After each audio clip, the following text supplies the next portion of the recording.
we'll show you how you can easily remove multiple accounts on Facebook Mobile. So managing multiple accounts can be confusing and potentially risky for your privacy and security. And let's learn how to remove them.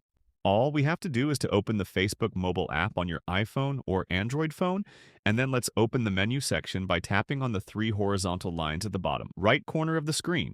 This should be at the top or bottom right corner, depending on the device you use once you're here. Click on the little arrow icon right here that's next to your Facebook name, and then go to Account Center. This is going to open your Account Center page where we can manage our Facebook or Instagram accounts, and in order to remove our Facebook account, simply scroll to the bottom until you can see this account section. You want to click on this. And that's going to open a list of all the accounts you have on this specific device. And if you want to remove this Facebook account, for example, you can tap on it, and then select Remove in order to remove account for now. I only have one, so I am unable to do it. And if you need more similar Facebook tutorial videos like this one, simply make sure to like and subscribe for more.